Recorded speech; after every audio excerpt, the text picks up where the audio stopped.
Hi, and welcome to another video on modifiers. My name is Zach, and in this video, we're going to be looking at appositives, kinds of appositives, and position of appositives in a sentence. Let's begin. An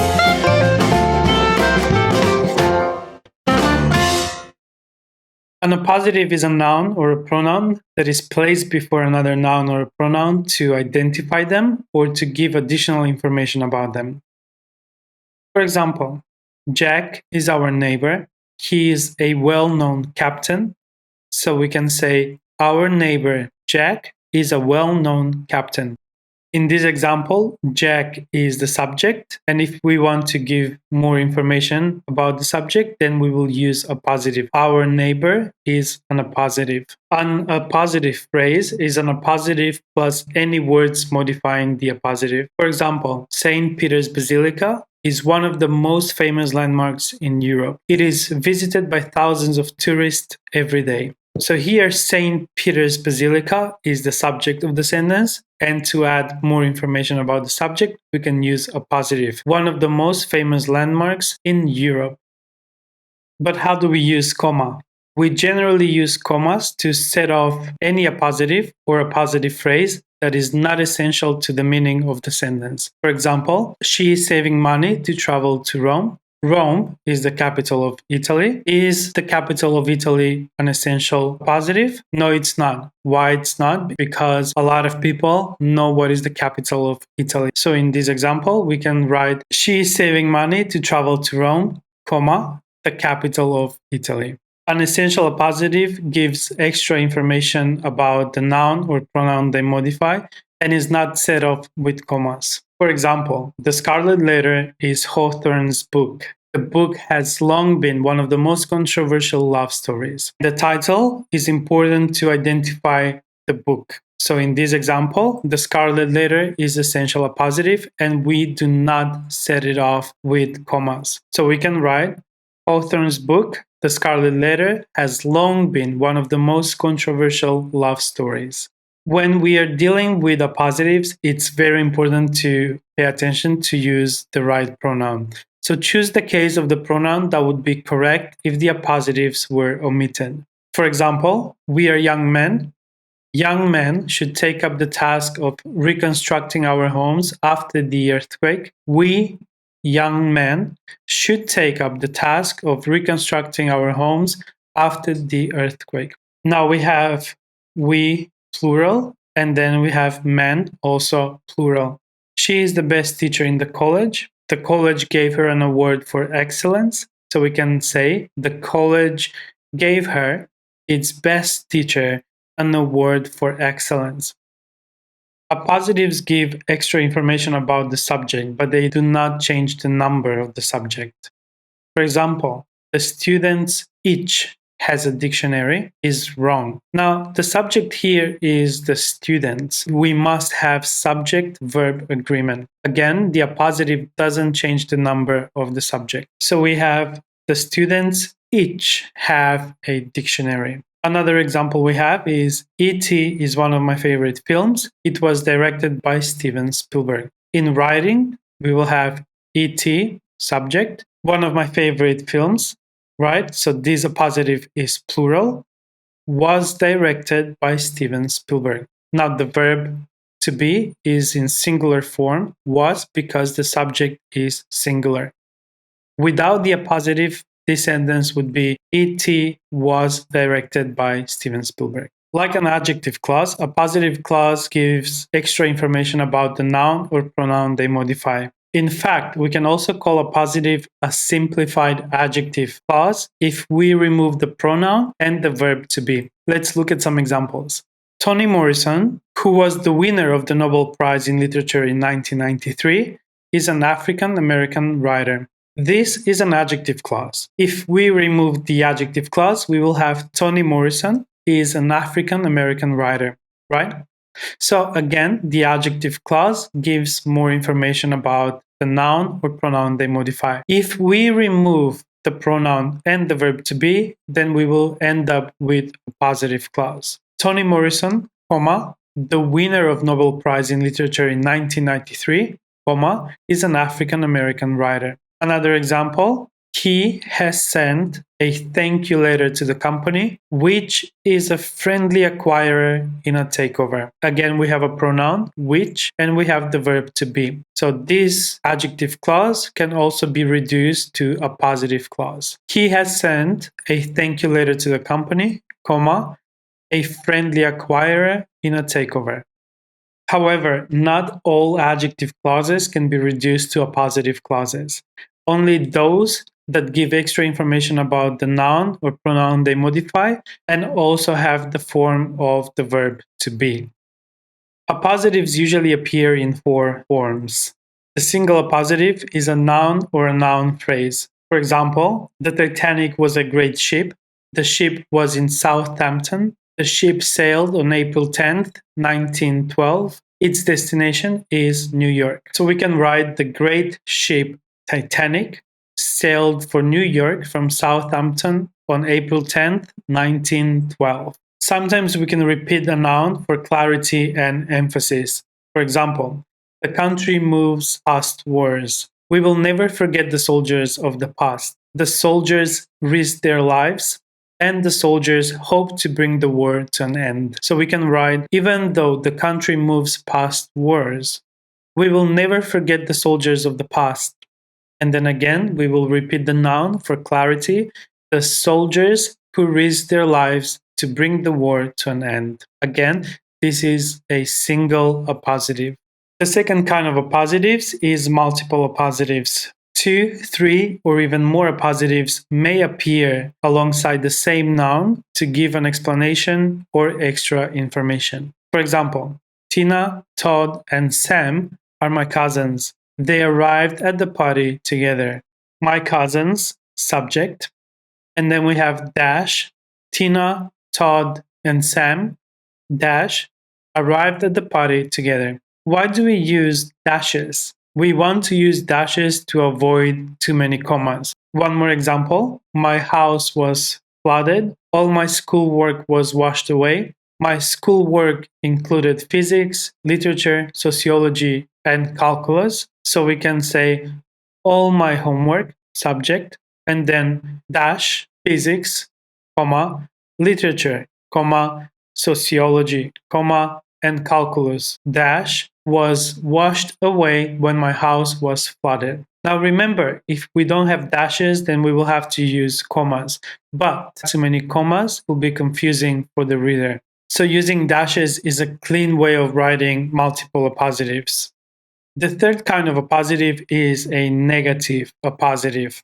They begin with a word such as not, never, rather than. Male students are unlikely to take nursing classes. Female students are most likely to take nursing classes. So we can write female students, comma, not male students, comma, are most likely to take nursing classes. People are the real creators of history. Heroes are hardly the real creators of history. So here we can write people, comma, rather than heroes, comma, are the real creators of history. List appositives. They go before a pronoun such as all, those, or everyone. Pronouns help clarify the subject by drawing the items together, though it is not essential to the meaning of the sentence. For example, the hill seems to have an impact on me. The river seems to have an impact on me. Even the tree seems to have an impact on me.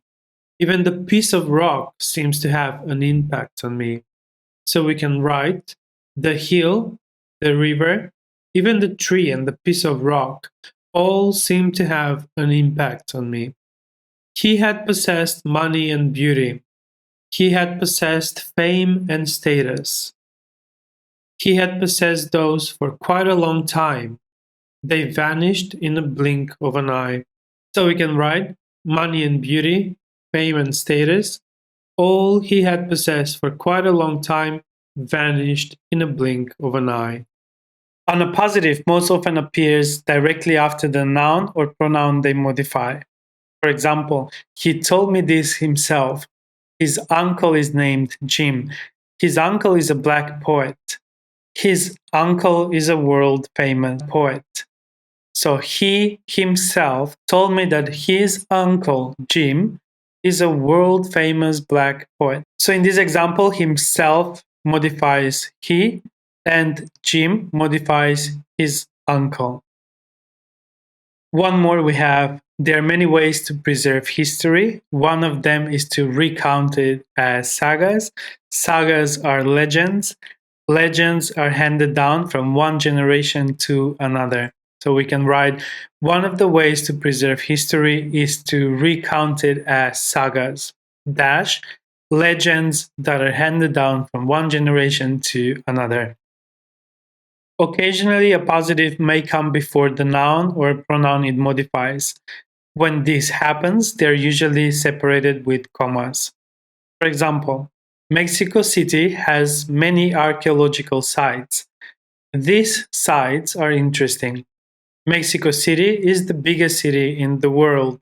So when we rewrite these sentences, we will begin with an appositive, and then a comma, and then the noun it modifies. So the biggest city in the world, comma, Mexico City, has many interesting archaeological sites. Wassily Kandinsky is known for his paintings. His paintings are colorful, his paintings are abstract. Wassily Kandinsky is an innovator. He is bold. Now again, we will begin with an appositive. So we will write a bold innovator, comma, Wassily Kandinsky is known for his colorful, abstract paintings. An appositive may also be placed at the very end of a sentence, giving it a very special emphasis. For example, the train finally arrived and two young men, dash, one big and broad, the other small and slight, dash, stepped onto the platform. Now here the appositive is in the middle of a sentence, right after the noun or pronoun it modifies. The train finally arrived, and two young men stepped onto the platform, dash, one big and broad, the other small and slight. This is the climax of this sentence. Pronouns such as we, us, you, and they are often followed by a noun as an appositive to identify them. For example, are you too going to apply for this position? The headmaster shows great concern for us, students.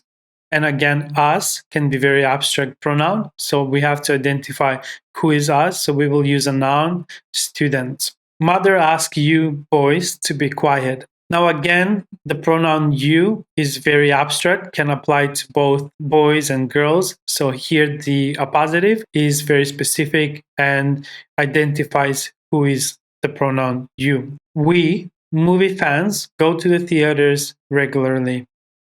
Other word classes have their appositives such as verbs, adjectives, adverbs, prepositional phrases, and so on. They always murmur in meetings, that is, speak in a very low voice. Speak in a very low voice is a verb phrase to modify murmur. After marriage, he became thriftier, more attentive to expenses than he had ever been. Now, more attentive to expenses is an adjective phrase to modify thriftier. Our English teacher often asks us to speak so slowly, loudly, and clearly. In this example, we have adverbs to modify speak. Most visitors reach Scotland from the south, that is, from England. An infinitive or gerund may follow a noun as an appositive to identify it. For example, very soon they received the order to start the general attack. The old lady followed the instructions to place the money in a cardboard box and leave it outside the door. All these are infinitive appositives.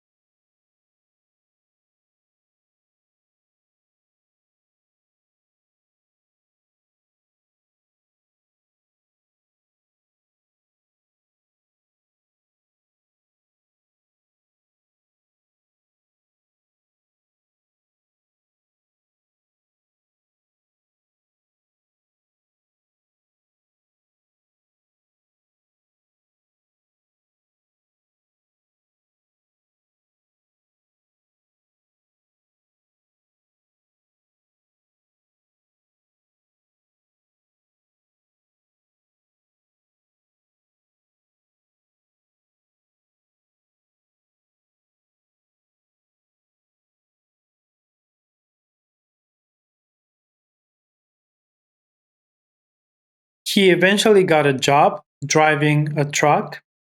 Linda found a place in a laundry ironing shirts. We also have words that are used to introduce an appositive. Words that indicate equality are that is, namely, that is to say, in other words, for short. I want to talk about a major threat facing our society, namely COVID-19. Right? So the noun here is a major threat. Then we introduce the appositive with namely. Literal translation. In other words, word for word translation is not to be encouraged. So here in this example, in other words, introduces the appositive word for word translation. To list examples, we can say, for example, for instance, such as say, let us say, including. Let children make their own decisions sometimes. For instance, choosing which clothes to wear. When we want to use a positive to add emphasis, we can use words to introduce them, and those words are especially, particularly, chiefly, mostly, mainly.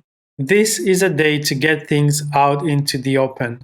Particularly, money matters. Their electronic products, mainly ebooks and MP4s, are very welcomed by teens.